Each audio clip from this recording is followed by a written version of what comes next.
तो भारत के संविधान के ऐतिहासिक विकास के तीसरे पार्ट में हम बात करेंगे प्रस्तावना प्रस्तावना से जुड़े कुछ महत्वपूर्ण तथ्य तथा प्रस्तावना के बारे में कुछ महत्वपूर्ण व्यक्तियों के कथन, कई वाद केसेस जैसे केशवानंद भारती,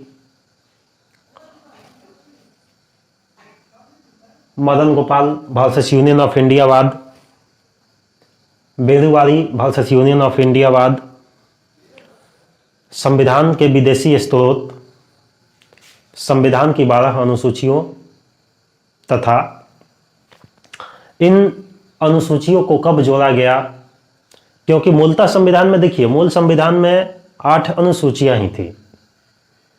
बाद में इनमें संशोधन करके 4 अनुसूचियां और जोड़ी गई तथा अनुसूचियों की संख्या 12 हो गई। तो 12 अनुसूचियों को देखने का प्रयास करेंगे, जिसमें शक्तियों का विभाजन भी है, शक्तियों का बंटवारा, उसको भी देखने और समझने का प्रयास करेंगे। तो सबसे पहले प्रस्तावना की बात कर लेते हैं, जिसको पिछली वीडियो में हमने देखने और समझने का प्रयास किया था तथा उससे कुछ जुड़ी महत्वपूर्ण बातें हैं जिनकी चर्चा हम अभी करेंगे। तो प्रस्तावना, हम भारत के लोग भारत को एक संपूर्ण प्रभुत्व संपन्न समाजवादी पंथ निरपेक्ष लोकतंत्रात्मक गणराज्य बनाने के लिए, ये जो टर्म है समाजवादी पंथ निरपेक्ष राष्ट्र की एकता और अखंडता, ये 3 टर्म समाजवादी पंथ निरपेक्ष राष्ट्र की एकता और अखंडता, ये तीनों टर्म 42वां संविधान संशोधन 1976 में जोड़े गए थे। मूल संविधान के प्रस्तावना में इन शब्दों का जिक्र नहीं था। ये शब्द 42वां संविधान संशोधन 1976 में संविधान की प्रस्तावना में समाहित किए गए थे।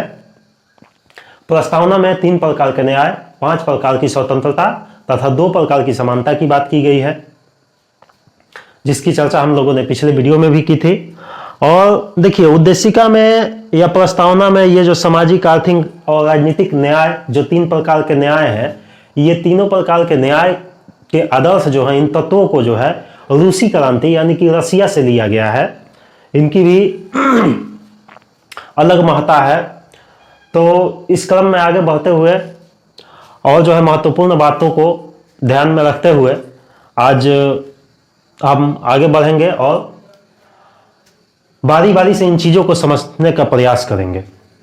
संविधान सभा में देखिए BR अम्बेडकर जो थे प्रारूप समिति के अध्यक्ष थे, और देखिए BR अम्बेडकर अध्यक्ष थे तो BR अम्बेडकर का 2 बार चुनाव हुआ था प्रारूप समिति में। BR अम्बेडकर पहली बार जो है बंगाल से चुने गए थे। बंगाल उस समय 2 पार्ट में बटा हुआ था, एक पूर्वी बंगाल और पश्चिमी बंगाल। पश्चिमी बंगाल जो कि आज भारत में है, और पश्चिम बंगाल के नाम से एक राज्य है, और पूर्वी बंगाल जो है, जो कि आज बांग्लादेश है, 1947 में पूर्वी पाकिस्तान के नाम से जाना जाता था पूर्वी बंगाल को। और जब 1971 में लड़ाई हुई, उसके बाद पूर्वी बंगाल जो है पाकिस्तान से पूरी तरह आजाद होके एक स्वतंत्र देश बना, जो कि आज बांग्लादेश के नाम से जाना जाता है। तो देश विभाजन से पूर्व BR अम्बेडकर का चयन पूर्वी बंगाल से यानी कि बांग्लादेश वाले क्षेत्र से हुआ था, और जब देश का बंटवारा हो गया तो इनका जो निर्वाचन क्षेत्र था वह पाकिस्तान में चला गया। तो संविधान सभा में इनका स्थान जो है रिक्त हो गया, इनको रिक्त करना पड़ा।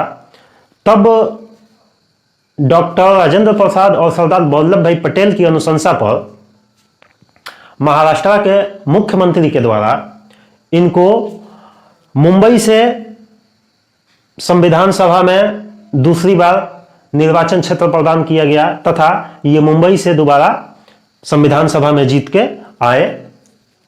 इस प्रकार BR अम्बेडकर का 2 बार चयन हुआ था। तो पहली बार बंगाल से और दूसरी बार मुंबई यानी कि महाराष्ट्र से। देखिए इसके बाद संविधान की प्रस्तावना को लेके कई वाद भी आए, कई केसेस भी हुए जिनमें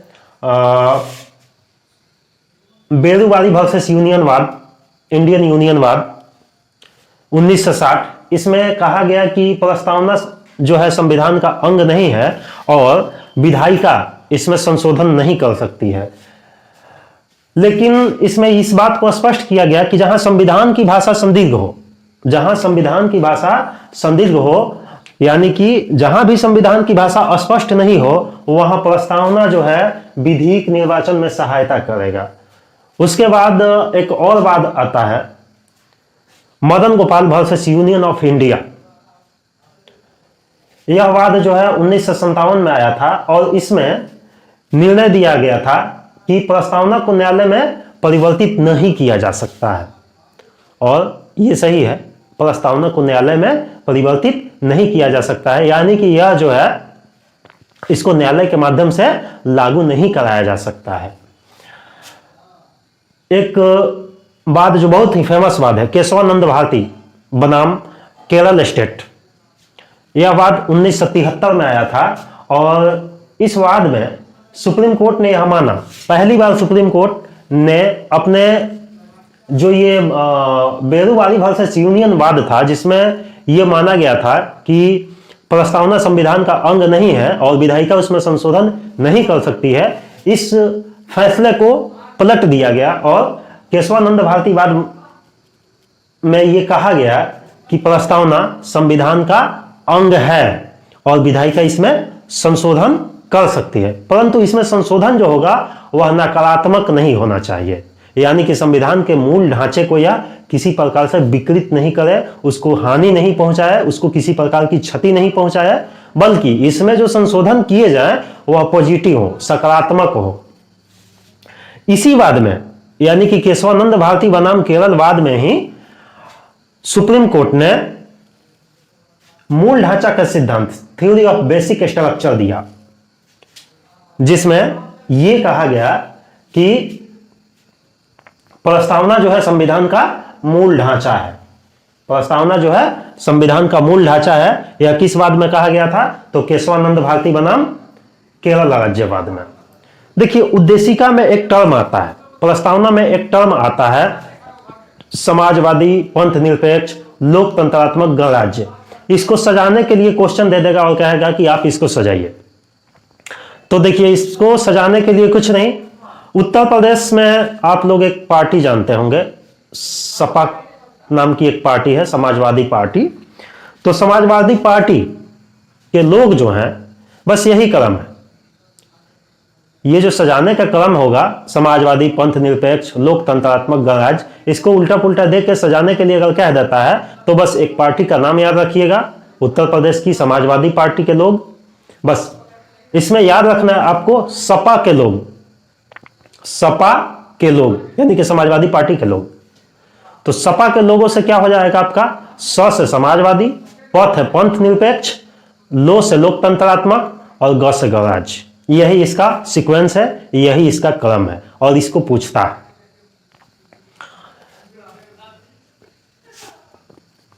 भारतीय संविधान में देखिए, कहीं भी संघीय शासन का प्रयोग नहीं किया गया है और संघीय शासन जो है वह कनाडा से लिया गया है।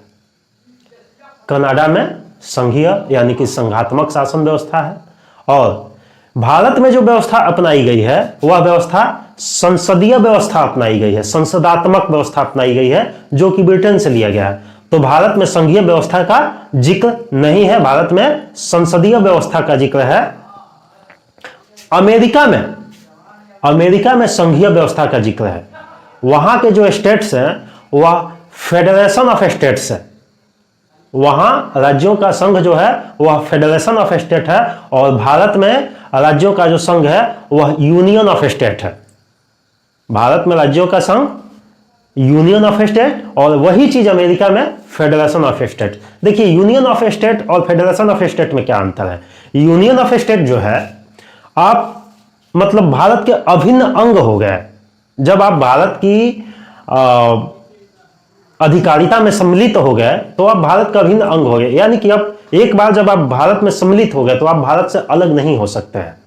यह है यूनियन ऑफ स्टेट्स। और फेडरेशन ऑफ स्टेट में क्या है कि देखिए, संविधान, राज्यों का संविधान अलग और देश का संविधान अलग, यह है फेडरेशन ऑफ स्टेट्स। तो अमेरिका में यह सिद्धांत लागू है फेडरेशन ऑफ स्टेट्स का। उसमें यूनाइटेड स्टेट्स का भी संविधान है और राज्यों का अपना अलग अलग भी संविधान है। ये राज्य एक दूसरे से डर के सम्मिलित हुए थे ताकि भविष्य में कोई उन पर आक्रमण ना कर दे। तो इन्हीं के वजह से यह फेडरेशन बना, संघ बना। और भारत में जो है ऐसा नहीं है, भारत में यूनियन ऑफ स्टेट्स है, यानी कि भारतीय संघ से आप अलग नहीं हो सकते हैं, लेकिन अमेरिका में अलग हो सकते हैं। अभी अलग नहीं होंगे, वो उनकी मजबूरी है, लेकिन फेडरेशन ऑफ स्टेट्स में अलग हो सकते हैं। संविधान की प्रस्तावना या उद्देशिका को जो है संविधान की आत्मा कहा जाता है। संविधान की प्रस्तावना या उद्देशिका को संविधान की आत्मा कहा जाता है। लेकिन बी आर अम्बेडकर के अनुसार, भीमराव अंबेडकर के अनुसार, संविधान का अनुच्छेद 32 जो कि संवैधानिक उपचारों का अधिकार कहलाता है, उसको बी आर अम्बेडकर ने संविधान की आत्मा कहा है।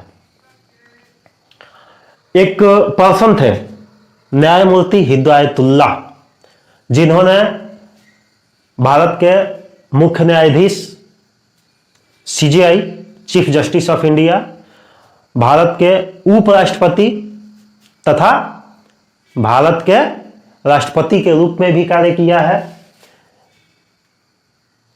न्यायमूर्ति हिदायतुल्ला, इन्होंने संविधान की प्रस्तावना को संविधान की मूल आत्मा कहा था। संविधान की प्रस्तावना को संविधान की मूल आत्मा जो है किसने कहा था? तो न्यायमूर्ति एन हिदायतुल्ला ने गोलकनाथ बनाम पंजाब राज्य, एक वाद था, एक केस था। इसी केस में न्यायमूर्ति हिदायतुल्ला ने प्रस्तावना को संविधान की मूल आत्मा कहा था। तत्पश्चात संविधान के बारे में कुछ महत्वपूर्ण व्यक्तियों के कुछ महत्वपूर्ण कथन हैं। इनमें संविधान की प्रस्तावना हमारे दीर्घकालिक सपनों का विचार है। यह कथन है अल्लादी कृष्णा स्वामी अय्यर का। अल्लादी कृष्णा स्वामी अय्यर कौन थे? तो ये प्रारूप समिति के एक सदस्य थे। इनका एक कथन है, महत्वपूर्ण कथन है कि संविधान की प्रस्तावना हमारे दीर्घकालिक सपनों का विचार है। कथन किनका है? तो अल्लादी कृष्णा स्वामी अय्यर का। उसके बाद दूसरे हैं ये के एम मुंशी। संविधान की प्रस्तावना हमारे संप्रभु प्रजातांत्रिक गणराज्य की राजनीतिक जन्मपत्री या कुंडली है। संविधान की प्रस्तावना को राजनीतिक जन्मपत्री या जन्म कुंडली, पॉलिटिकल होरोस्कोप किसने कहा है? तो के एम मुंशी, कन्हैया लाल मानिक लाल मुंशी ने। किसने कहा है? तो कन्हैया लाल मानिक लाल मुंशी ने। और बी आर अम्बेडकर के अनुसार, बी आर अम्बेडकर का एक कथन है। बी आर अम्बेडकर ने कहा है कि संविधान एक पवित्र दस्तावेज है। ध्यान दीजिएगा, बी आर अम्बेडकर के अनुसार संविधान की आत्मा जो है अनुच्छेद 32 संवैधानिक उपचारों का अधिकार है, जबकि अन्य व्यक्तियों के अनुसार तथा न्यायमूर्ति हिदायतुल्ला के अनुसार संविधान की प्रस्तावना संविधान की आत्मा है। देखिए, हमारे संविधान में लोक कल्याण की बात की गई है, प्रस्तावना में भी लोक कल्याण का जिक्र है। लोकतंत्रात्मक सरकार की बात की जाती है, यानी कि लोगों की सरकार। और जो राज्य के नीति निर्देशक तत्व हैं संविधान में, उनमें भी पब्लिक वेलफेयर, लोक कल्याण की बात कही गई है। तो हमारे यहां ये पब्लिक वेलफेयर की जो बात है, तो इसका मतलब क्या होता है? पब्लिक वेलफेयर का, लोक कल्याण का मतलब, लोक कल्याण का मतलब है कि अधिकतम जनसंख्या के लिए अधिकतम कल्याण सुनिश्चित करना। अधिकतम जनसंख्या के लिए मैक्सिमम से मैक्सिमम कल्याण करना, यही है लोक कल्याणकारी राज्य की परिभाषा। इसके बाद संविधान के विदेशी स्रोत की बात करेंगे। देखिए, हमारे संविधान निर्माताओं ने बहुत कठिन परिश्रम करके और विश्व का सबसे बड़ा और लिखित संविधान का निर्माण किया। लिखित संविधान की माफ कीजिएगा, लिखित संविधान की अवधारणा जो है फ्रांस से ली गई है, लेकिन लिखित संविधान जो है वह अमेरिका की देन है। अवधारणा फ्रांस से है, लेकिन लिखित संविधान देन किसकी है? अमेरिका की। तो हमारा संविधान विश्व का सबसे बड़ा तथा लिखित संविधान है। हमारे संविधान निर्माताओं ने 65 से अधिक देशों का संविधान का अध्ययन किया और हमारे संविधान पर सबसे अधिक प्रभाव भारत शासन अधिनियम 1935 का पड़ा, जिसमें लगभग 250 अनुच्छेद जो थे या तो उनको सशब्द ले लिया गया बिना किसी संशोधन के, या उनके शब्दों में कुछ हेर फेर करके उनको संविधान में समाहित कर लिया गया। तो हम चर्चा कर लेंगे कि किस किस देश से किन किन तत्वों को अपनाया गया है। जब हमारे संविधान निर्माताओं ने 65 देशों के संविधान का अध्ययन किया था तो उन्होंने किस देश से कौन सी विशेषताएं अपनाई। और देखिए, कहते हैं कि जब हमने 65 से अधिक देशों का संविधान का अध्ययन किया, भारत शासन अधिनियम से 250 अनुच्छेद ले लिए गए, तो हमारे संविधान निर्माताओं ने किया क्या? हमारे संविधान निर्माताओं ने कठिन परिश्रम की, उन चीजों को अपनाया जो कि अच्छी हैं। देखिए, अच्छी चीजों को अपनाने में कोई बुराई नहीं है।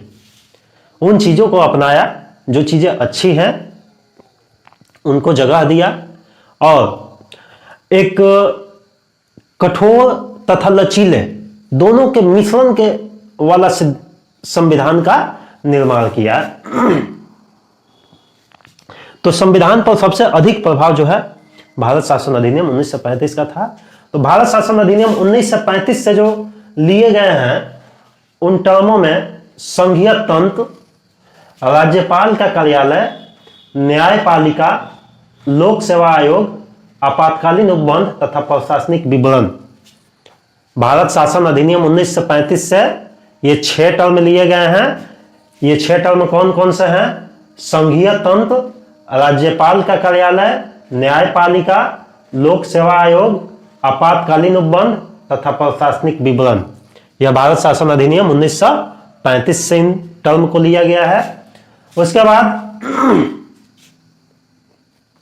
अमेरिका से प्रस्तावना स्टार्ट होती है। हम भारत के लोग, तो प्रस्तावना जो है अमेरिका से लिया गया है। देखिए, भारतीय संविधान में प्रस्तावना जो है इंक्लूड किया गया था, प्रस्तावना को समाहित किया गया था जवाहरलाल नेहरू के द्वारा। जब संविधान सभा की बैठक 13 दिसंबर 1946 को हुई थी, उस दिन जवाहरलाल नेहरू ने संविधान सभा के समक्ष प्रस्तावना को प्रस्तुत किया था और प्रस्तावना 22 जनवरी 1947 को स्वीकृत हो गई थी तथा संविधान के निर्माण की प्रक्रिया शुरू हुई।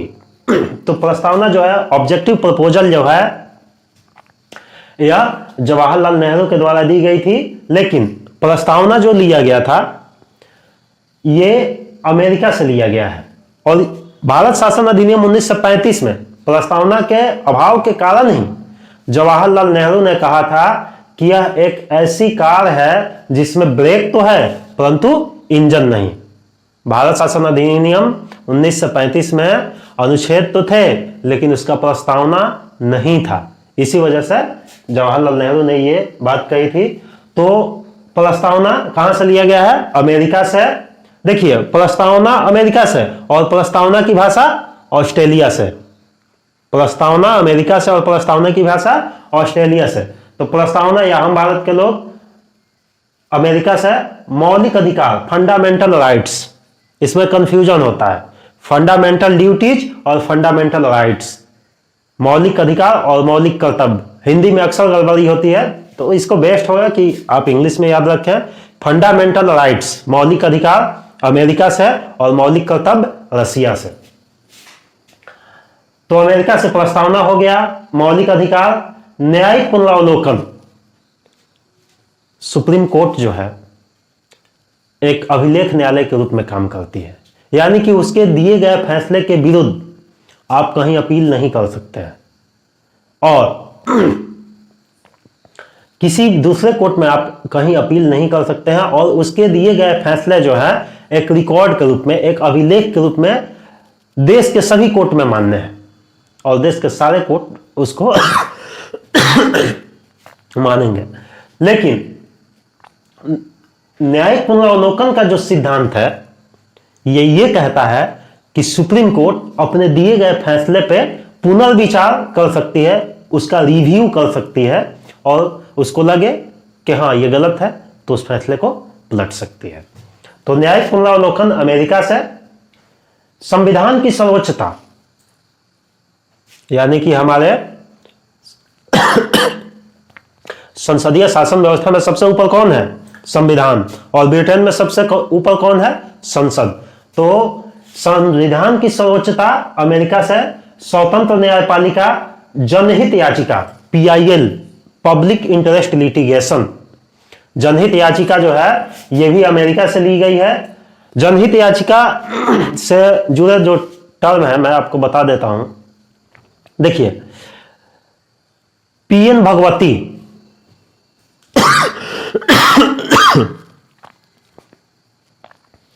PN भगवती को जनहित याचिका जनहित याचिका का पिता, फादर ऑफ PIL कहा जाता है। तो फादर ऑफ PIL अगर PN भगवती हैं तो फिर जनहित याचिका की माता कौन है? मदर ऑफ PIL कौन है? Pushpa Kapila Hingloni. Mother of PIL Pushpa Kapila Hingloni. एक वाद था 1979 में हुसैनारा बनाम बिहार स्टेट। इसी वाद में पुष्पा कपिला हिंगलोनी ने PIL दायर किया था और उनको मदर ऑफ PIL या जनहित याचिका की माता के नाम से जाना जाता है। उपराष्ट्रपति का पद भी अमेरिका से। उच्चतम न्यायालय तथा उच्च न्यायालय के न्यायाधीश को पद से हटाने की विधि। राष्ट्रपति का निर्वाचन यानी कि निर्वाचित राष्ट्रपति और उस पर महाभियोग, यह भी अमेरिका से।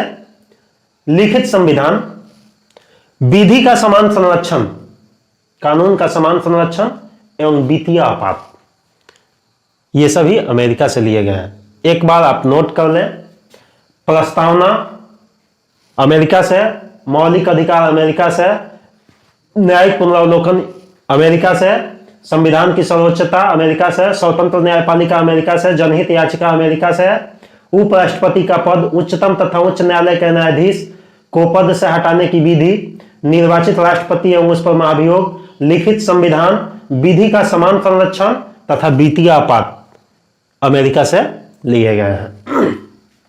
उसके बाद चलते हैं ब्रिटेन। देखिए, हमारे देश पे ब्रिटेन का शासन था, तो जाहिर सी बात है कि हमने जो व्यवस्था अपना रखी है उसमें अधिकांश पार्ट जो है अमेरिका से नहीं, ब्रिटेन से लिए गए हैं, क्योंकि देश पे शासन तंत्र तो उन्हीं का चल रहा था और उसी ढांचा में उन्होंने भारतीय व्यवस्था को ढाला। तो ब्रिटेन से संसदीय शासन प्रणाली ली गई। सबसे पहले ब्रिटेन से संसदात्मक शासन प्रणाली, ब्रिटेन में संसद संप्रभु है तो यहां भी संसदात्मक शासन प्रणाली ब्रिटेन से अपनाई गई।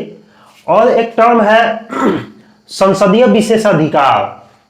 देखिए, कहीं कहीं संसदीय विशेषाधिकार जो है आपको ऑस्ट्रेलिया से मिलता है, लेकिन वो गलत है। संसदीय विशेषाधिकार ब्रिटेन से। अच्छा, संसदीय शासन प्रणाली ब्रिटेन से।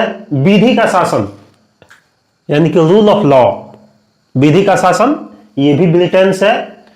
एकल नागरिकता, सिंगल सिटीजनशिप, ब्रिटेन से। मंत्रिमंडल प्रणाली, ब्रिटेन से। द्विसदनात्मक व्यवस्था, 2 सदन, लोकसभा और राज्यसभा। राज्य में भी विधानसभा तथा विधान परिषद, तो 2 सदनात्मक व्यवस्था, यह भी ब्रिटेन से।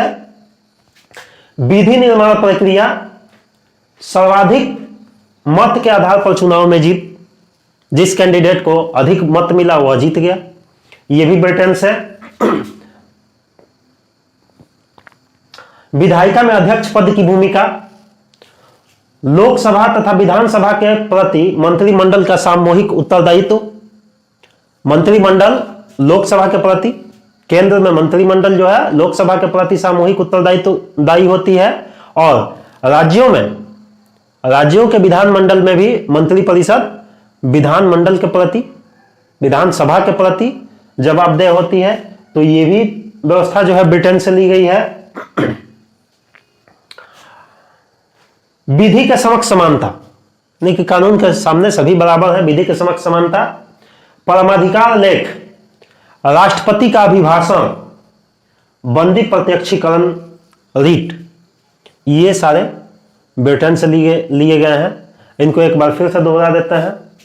संसदीय विशेषाधिकार, संसदीय शासन प्रणाली, विधि का शासन, एकल नागरिकता, मंत्रिमंडल प्रणाली, द्विसदनात्मक प्रणाली, विधि निर्माण प्रक्रिया, सर्वाधिक मत के आधार पर चुनाव में जीत, लोकसभा तथा विधानसभा जो है मंत्रिमंडल जो है लोकसभा और विधानसभा के प्रति सामूहिक रूप से उत्तरदायी होगा।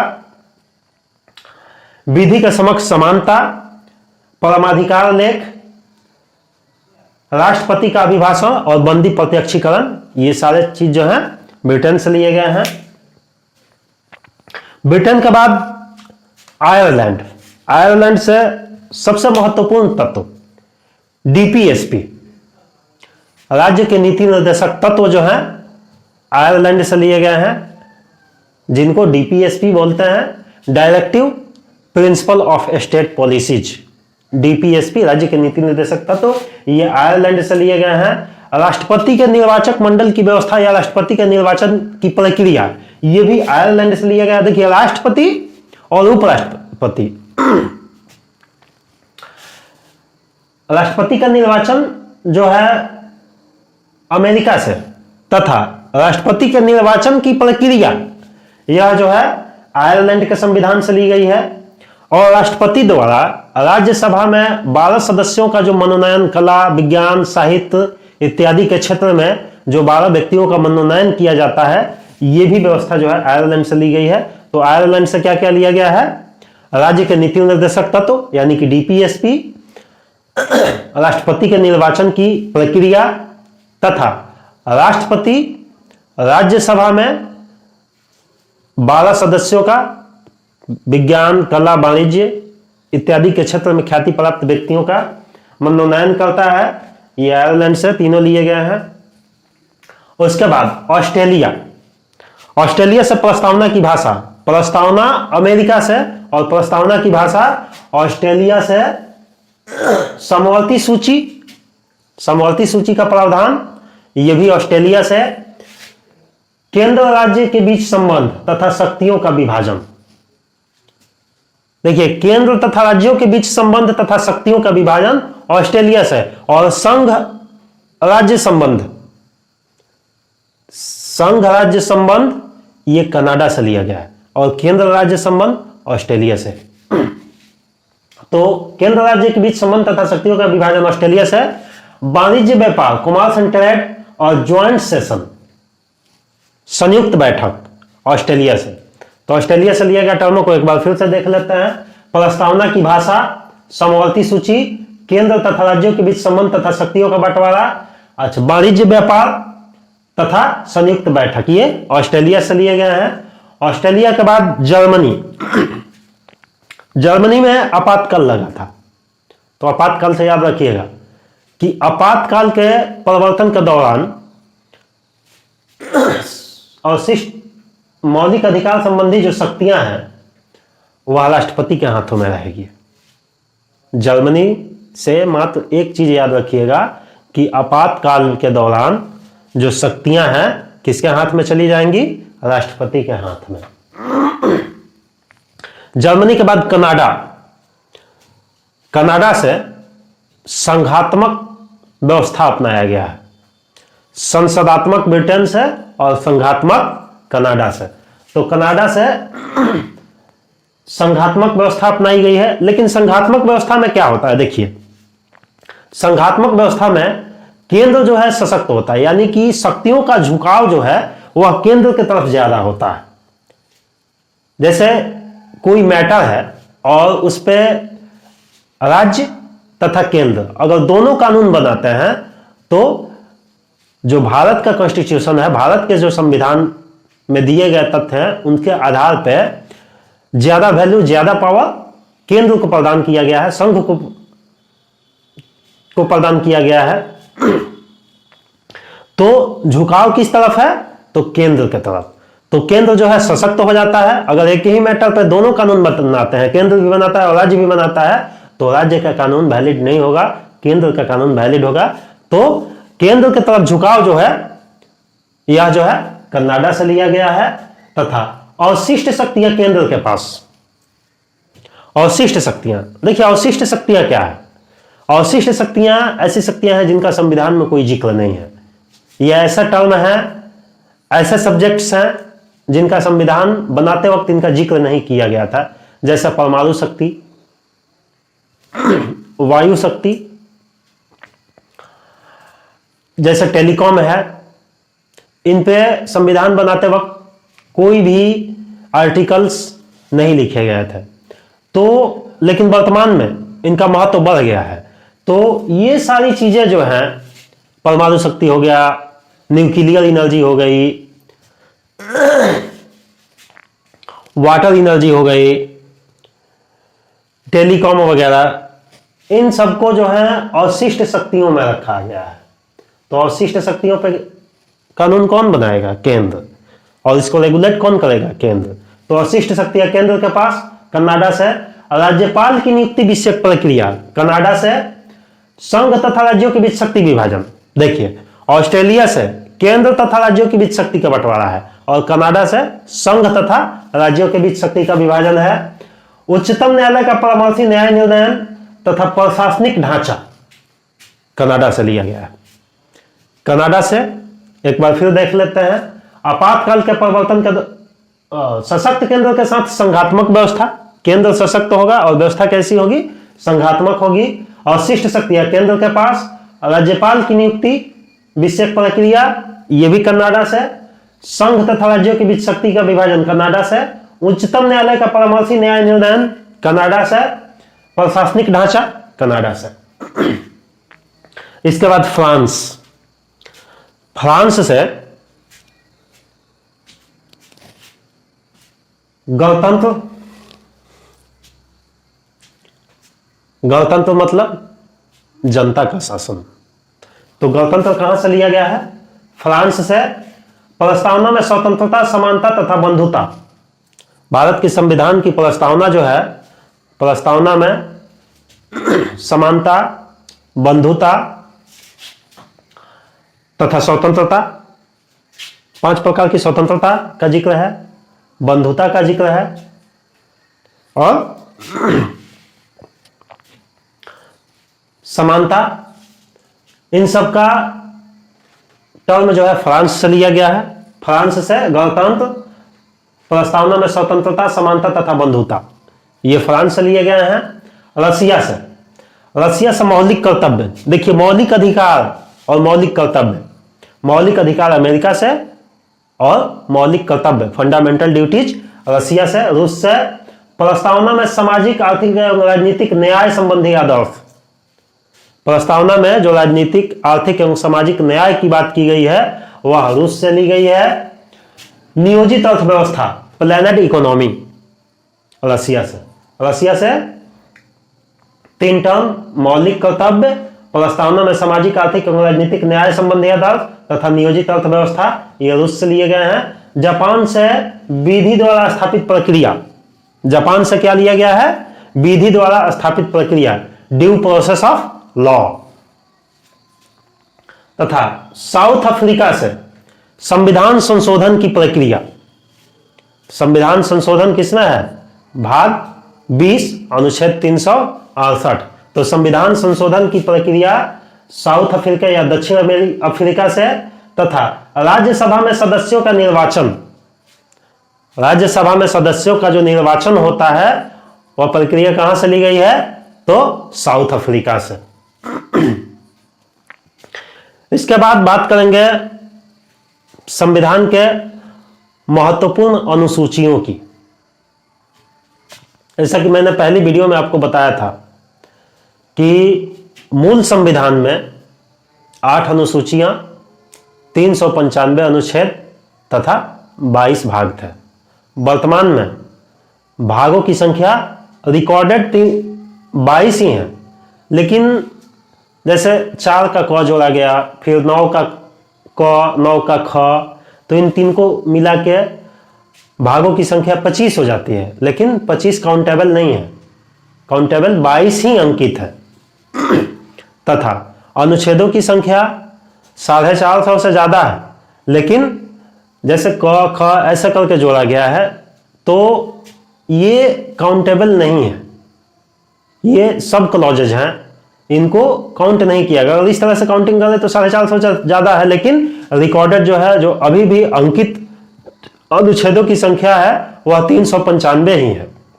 अनुसूचियों की संख्या जो है संशोधन हुए तथा अनुसूचियों की संख्या 8 से बढ़ के 12 हो गई और 12 अंकित है। भारतीय संविधान में 12 अनुसूचियां अंकित हैं। मूल संविधान में अनुसूचियों की जो संख्या थी 8 थी। तो अनुसूचियों को हम बारी बारी से देखने का प्रयास कर लेंगे। तो प्रथम अनुसूची जो है, भारतीय संविधान की प्रथम अनुसूची ये कहती है कि इसमें भारत के संप्रति यानी कि भारत में जो सम्मिलित है उनके 28 राज्य तथा 8 केंद्र शासित प्रदेशों का उल्लेख है। 28 राज्य तथा 8 केंद्र शासित प्रदेश, इनका वर्णन जो है प्रथम अनुसूची में दिया गया है। दूसरी अनुसूची में भारतीय राज्य व्यवस्था के जो पदाधिकारी हैं जैसे राष्ट्रपति, राज्यपाल, लोकसभा अध्यक्ष, उपाध्यक्ष, राज्यसभा के अध्यक्ष उपाध्यक्ष, विधान मंडल के अध्यक्ष उपाध्यक्ष, भारत का महान्यायवादी इत्यादि जितने भी अधिकारी हैं उन सब का वेतन भत्ता तथा पेंशन यह है दूसरी अनुसूची में।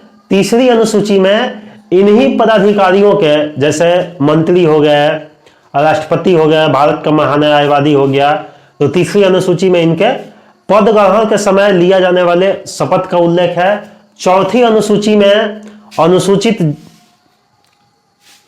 विभिन्न राज्यों तथा संघ शासित राज्य क्षेत्रों के जो प्रतिनिधित्व का वर्णन है कि किस राज्य की या किस संघ शासित क्षेत्र की राज्यसभा में कितनी सीटें होंगी, इसका जिक्र जो है चौथी अनुसूची में किया गया है। पांचवी अनुसूची में अनुसूचित क्षेत्रों तथा अनुसूचित जनजाति क्षेत्रों के प्रशासन तथा नियंत्रण के बारे में उल्लेख किया गया है। छठी अनुसूची, इसमें असम, मेघालय, त्रिपुरा तथा मिजोरम, छठी अनुसूची में असम, मेघालय, त्रिपुरा तथा मिजोरम और में त्रिमी, असम, मेघालय, त्रिपुरा तथा मिजोरम और में त्रिमी।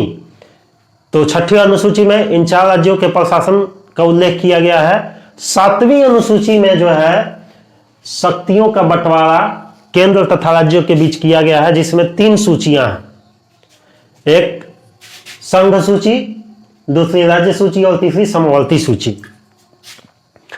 और 7वीं अनुसूची में राज्यों को या सरकारों को कर लगाने तथा शुल्क वसूलने का भी प्रावधान किया गया है। तो संघ सूची में कुछ विषय हैं जिन पे कानून जो है केवल संघ बनाएगा, केंद्र बनाएगा और सारे देश में लागू होंगे। तो संघ सूची में सम्मिलित विषय जो है काफी महत्वपूर्ण है। देखिए, शुरू में संघ सूची में 97 विषय थे। शुरू में संघ सूची में कितने विषय थे? 97। वर्तमान में इसमें 100 विषय हैं, जिसमें देश की प्रतिरक्षा, डिफेंस, विदेशी मामले, फॉरेन अफेयर्स या एक्सटर्नल अफेयर्स, युद्ध एवं शांति, रेल, डाक, तार, मुद्रा बैंकिंग, परमाणु शक्ति, अंतर्राष्ट्रीय संधि, सीमा शुल्क, जनगणना, विदेशी ऋण, प्रसारण, टेलीफोन, विदेशी व्यापार, वायु एवं जल परिवहन इत्यादि। ये संघ सूची के विषय हैं। इन पे कानून कौन बनाएगा? तो केवल केंद्र ही ऑथोराइज है इस पे कानून बनाने के लिए। इसको एक बार फिर से देखने का प्रयास करेंगे। ये काफी महत्वपूर्ण विषय हैं, इन विषयों को ध्यान रखिएगा। वर्तमान में इनकी संख्या 100 है, लेकिन मूल अनुच्छेद में संघ सूची में 97 विषय थे। और ये विषय कौन कौन है? देश की प्रतिरक्षा, विदेशी मामले, युद्ध एवं शांति, रेल, डाक, तार, मुद्रा बैंकिंग, परमाणु शक्ति, अंतर्राष्ट्रीय संधि, सीमा शुल्क, जनगणना, विदेशी ऋण, प्रसारण, टेलीफोन, विदेशी व्यापार, वायु तथा जल परिवहन, ये संघ सूची के अंतर्गत आते हैं। संघ सूची के बाद राज्य सूची। राज्य सूची में मूलतः 66 विषय थे। कितने विषय थे? 66 विषय थे। वर्तमान में इसमें 61 विषय हैं। इसमें राज्य कानून बनाएगा। इन विषयों पर कानून कौन बनाएगा? राज्य। तो राज्य सूची के विषय कौन कौन से हैं, देख लेते हैं इनको। लोक सेवा, पब्लिक सर्विस, एग्रीकल्चर, कृषि, जेल या कारागार, भू राजस्व, लोक व्यवस्था एवं लोक स्वास्थ्य, पब्लिक हेल्थ, एक विभाग है ना PhD, public health and engineering department, ये सब स्टेट की सब्जेक्ट्स हैं। तो लोक व्यवस्था एवं स्वास्थ्य, पुलिस, रेल पुलिस, स्थानीय शासन जिसमें पंचायती राज व्यवस्था और नगर पालिका है, स्थानीय शासन, क्रय विक्रय, सिंचाई, शांति व्यवस्था, राज्य के अंदर का व्यापार तथा न्याय विभाग, ये राज्य सूची के विषय हैं। ध्यान दीजिएगा, संघ सूची में 97 विषय और राज्य सूची में 66 विषय। संघ सूची का हमने बताया। राज्य सूची के विषयों की एक बार फिर से चर्चा कर लेते हैं।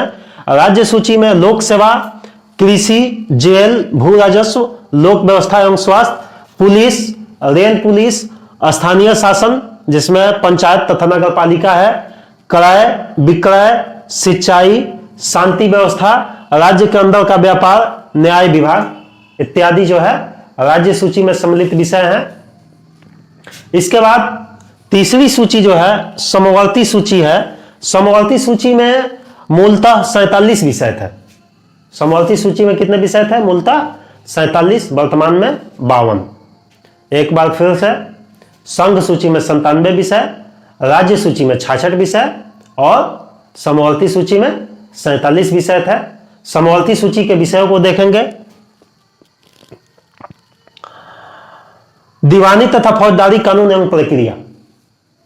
अब दीवानी तथा फौजदारी, देखिए आप लोगों ने गांव वगैरह में देखा होगा कि गांव में जमीनी विवाद बहुत होता है। जमीनी विवाद से मारपीट भी होते हैं। तो जो जमीनी विवाद है, लैंड डिस्प्यूट्स मामले हैं, वह दीवानी में आता है और फौजदारी में मारपीट वाले मामले। तो दीवानी तथा फौजदारी कानून एवं प्रक्रिया, विवाह तथा तलाक,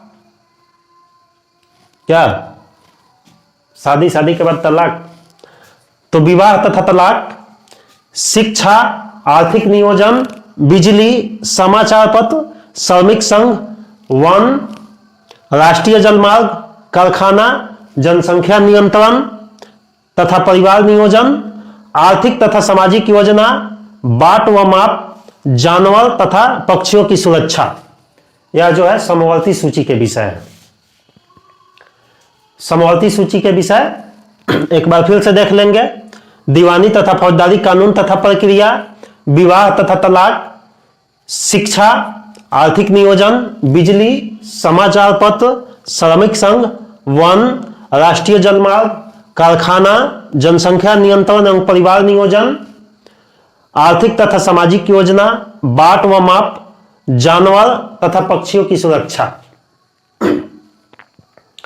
ये सब जो है समवर्ती सूची के विषय है। उसके बाद 8वीं अनुसूची। 8वीं अनुसूची, इसमें भारत की 22 भाषाओं का उल्लेख किया गया है। देखिए, मूल संविधान में 8वीं अनुसूची में 14 भाषाओं का जिक्र था। मूल संविधान में कितनी भाषाएं थी? 14 भाषाएं थी। बाद में इसमें सबसे पहले अमेंडमेंट आया, संशोधन हुआ, 21वां संविधान संशोधन 1967, जिसमें सिंधी को सबसे पहले जोड़ा गया था।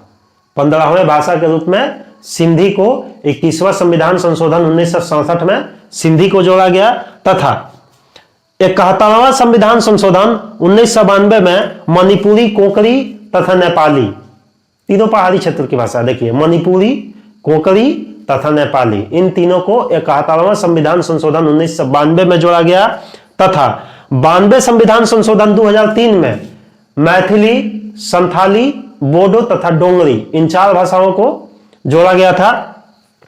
इस प्रकार अब कुल मिलाकर भाषाओं की संख्या 22 हो जाती है। देखिए, 8वीं अनुसूची में जो 22 भाषाओं का जिक्र है, इन भाषाओं में अंग्रेजी को कहीं मान्यता नहीं दी गई है। 9वीं अनुसूची, राज्य द्वारा संपत्ति अधिग्रहण की विधियों का उल्लेख किया गया है।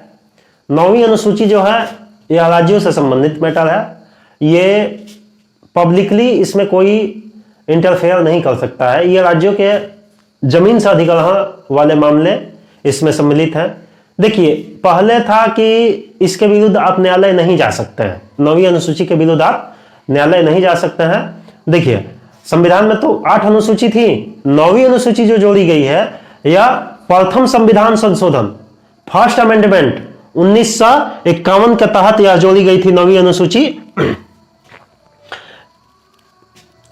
इसके खिलाफ जो है, आप पहले यह मान्यता था कि आप कोर्ट नहीं जा सकते हैं, लेकिन वर्तमान में 2007 में सुप्रीम कोर्ट का एक निर्णय आया था। इसमें इस बात का जिक्र किया गया कि अगर आपको कहीं लगता है कि सरकार द्वारा अधिग्रहण से आपके मौलिक अधिकारों का हनन होता है, तो आप 9वीं अनुसूची के खिलाफ न्यायालय जा सकते हैं, न्यायालय का दरवाजा खटखटा सकते हैं। उसके बाद 10वीं अनुसूची, यह संविधान में 52वां संविधान संशोधन 1985 में जोड़ी गई थी। 10वीं अनुसूची दल बदल विधेयक से संबंधित है। दल बदल, और क्या होता था ना पहले, 5 को विधायक इधर फूट गया, पता चला कि इसकी सरकार गिर गई, उसमें सरकार जाके बना लिया उन लोगों ने। तो इस चीज को रोकने के लिए 52वां संविधान संशोधन 1985 हुआ, जिसमें दल बदल विधेयक लाया गया। इस चीज को रोकने का प्रयास किया गया। उसके बाद 11वीं अनुसूची, यह अनुसूची जो है संविधान में 73वां संविधान संशोधन 1993 में जोड़ी गई थी। 73वां संविधान संशोधन 1993 में 10वीं अनुसूची जोड़ी गई थी। इसमें पंचायती राज व्यवस्था का वर्णन किया गया है। इसमें पंचायती राज व्यवस्था को कार्य करने के लिए 29 विषय प्रदान किए गए हैं, तथा 12वीं एवं अंतिम अनुसूची जो है, ये 74वां संविधान संशोधन 1993, 73वां 74वां दोनों एक ही साल में हुए थे। तो 74वां संविधान संशोधन 1993 में 12वीं अनुसूची में नगरपालिका को कार्य करने के लिए 18 विषय प्रदान किए गए थे। देखिए, पंचायती राज संस्था जो है, 24 अप्रैल को पंचायती राज दिवस मनाया जाता है। पंचायती राज दिवस 24 अप्रैल को मनाया जाता है, और यह 2010 से मनाया जा रहा है। कब से मनाया जा रहा है? 2010 से। क्योंकि ये जो अमेंडमेंट, जो 11वीं अनुसूची जोड़ी गई थी पंचायती राज संस्थाओं को कार्य करने के लिए, यह 24 अप्रैल को ही इंप्लीमेंटेशन हुआ था इसका, उसी दिन यह फोर्स में आई थी। इसीलिए 24 अप्रैल को पंचायती राज दिवस मनाया जाता है। सबसे पहले देखिए, पंचायत तो ऐसे स्थानीय स्वशासन का जिक्र जो है चोल राजाओं के काल में मिलता है, फिर मराठाओं तथा मुगलों के काल में भी इसका जिक्र मिलता है।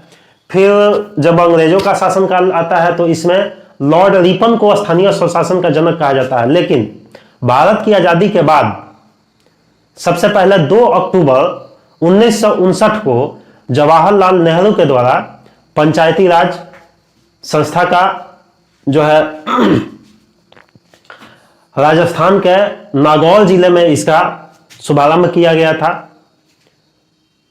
तो इस चीज को ध्यान में रखिएगा, कब 2 अक्टूबर 1959 को राजस्थान के नागौर जिले में जवाहरलाल नेहरू के द्वारा त्रिस्तरीय पंचायती राज व्यवस्था का शुभारंभ किया गया था। देखिए, पंचायती राज व्यवस्था में 3 स्तरीय 3 लेवल अपनाया गया है। ग्राम स्तर पर ग्राम पंचायत, ब्लॉक स्तर पर पंचायत समिति तथा जिला स्तर पर जिला परिषद। तो त्रिस्तरीय पंचायत समिति जो है, इसका सिफारिश जो है बलवंत राय मेहता के द्वारा एक रिपोर्ट प्रस्तुत की गई थी 1957 में, और उसी के आधार पर 1959 में जवाहरलाल नेहरू के द्वारा इसको इम्प्लीमेंटेशन किया गया। और उसके ठीक 20 साल बाद अशोक मेहता समिति आती है, जिसमें द्विस्तरीय समिति गठन करने का जिक्र किया जाता है। इसके बाद जो है आगे चर्चा हम लोग नेक्स्ट वीडियो में करेंगे।